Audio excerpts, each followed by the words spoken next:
Hello everyone. Today we're walking through the sequence you need to bring an injured climber down with you on a separate rope.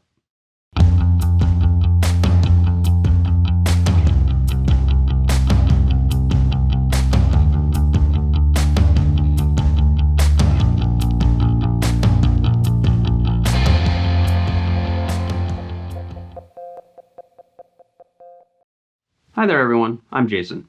Today we're wrapping up our short series on essential climbing safety techniques by demonstrating the mechanics of transitioning an injured climber to a second rope and then bringing them down with you.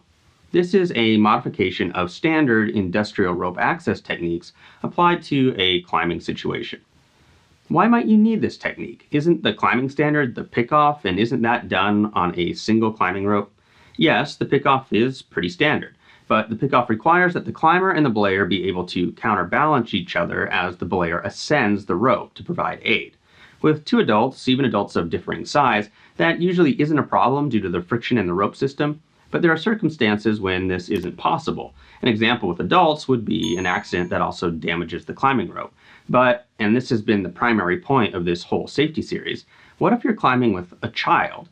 If you're climbing with a kid who needs assistance, she or he probably doesn't carry enough weight to counterbalance your ascent. So now you need to either ascend a route next to the injured kid or find a way to descend to them on another line. This is part of the reason we've talked about having a fixed line in place when climbing with young kids. If I have a second rope immediately in place, then it's also immediately there for use. We'll be demonstrating by rescuing our dog Baxter's favorite toy, Monster. Baxter would be pretty miffed if Monster didn't come home safely, so I better do a quality job. I begin the rescue sequence by escaping the belay, if I'm the belayer. We have an entire video dedicated to the 4 crucial steps of that sequence. Now I need to begin ascending my second line. You can see our earlier video for the specifics of this technique as well. If you don't have a second line in place, you can climb the route next to the one your climber is on, or find a way to access the top and rappel. Circumstances will dictate. The goal is to get myself level with the injured climber. Now I need to add my rappel device if I'm not already using it in guide mode to ascend or using a gree or the like. You can see our video on transitioning from ascending to descending and how it is dependent upon the type of equipment that you're using. From there, I need to create a tether, and this should be the shortest of what will be 2 tethers from the hard point of the climber's harness to the carabiner that is anchoring my rappel device. I want my device and this carabiner to take the weight, not me. Now I need to ascend just a bit more, just enough to barely take the climber's weight onto my tether and just barely enough to take it off the climbing rope. I'm going to need to undo the climbing rope in a bit, so it can't be fully weighted. For right now though, the climbing rope has moved from primary to backup. I need to get fully into my descent mode if I'm using a progress capture device or a belay device in guide mode. Again, see our video on transitioning from ascending to descending. Now, check and cinch my rappel device and auto block. Stand up on my foot loop to unweight my capture device and remove the capture device. I'm now fully on rappel. I can remove the foot loop and, if necessary due to limited materials, use it as the backup tether to my injured climber. Now it's safe to remove the climber from their rope as they are attached to my system on 2 points.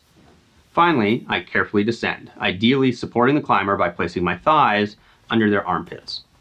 While simple to talk about, it's obviously going to take a cool head to pull this off in the heat of an emergency, so it's worth the practice.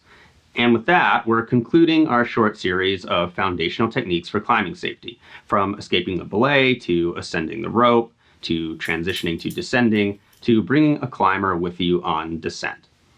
I hope these skills have made you feel more confident in your ability to deal with the less desirable eventualities that can come with climbing.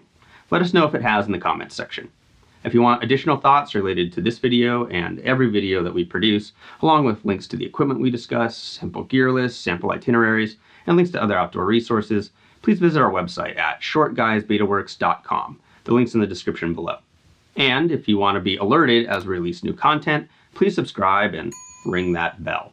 We produce educational content like this, as well as short films of our family adventures, and we release something new every week. So if you have ideas for content that you'd like to see, let us know that in the comments section too. Until next time, keep on getting more out of that big outside.